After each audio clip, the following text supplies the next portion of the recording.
They say flying gets in your blood, and if that's true, then Naomi Barnett knows all too well how she inherited her enthusiasm for all things with wings.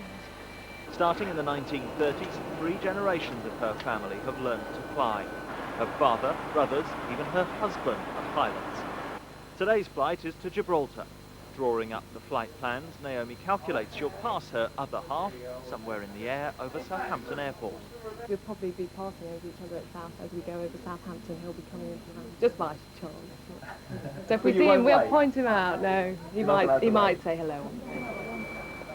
People do that. Naomi flies for GB Airways, one of 60 pilots on their Boeing 737 fleet. GB started in Gibraltar, and it's still the flag carrier airline on the route, displaying the Union Jack and taking the Royal Mail. It's a route Naomi's great-uncle Roy Bates knew well, flying seaplanes for Imperial Airways. He was delighted by her success.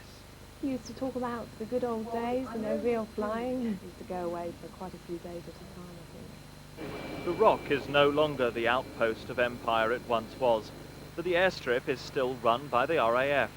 Though she's been flying since she was 16, Naomi took her time finding a place in commercial aviation.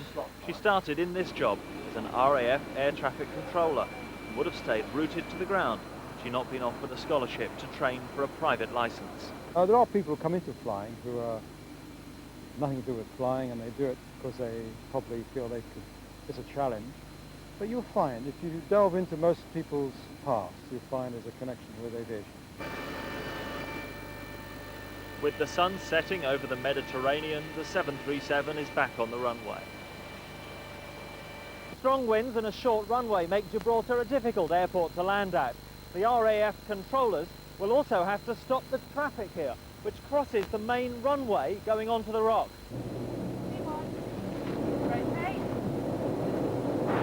What is it about doing this job that you enjoy? Well, first of all, the lovely view. What more can I say?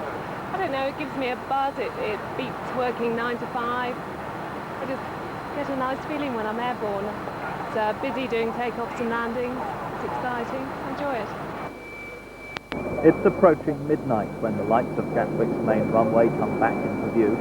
After 5 hours in the air, it's been a long day, and now there's a long drive home. Naomi's husband is off at 5 the next morning for an early flight. But with aviation in their blood, it's a small price to pay. Peter Henley for Meridian Tonight.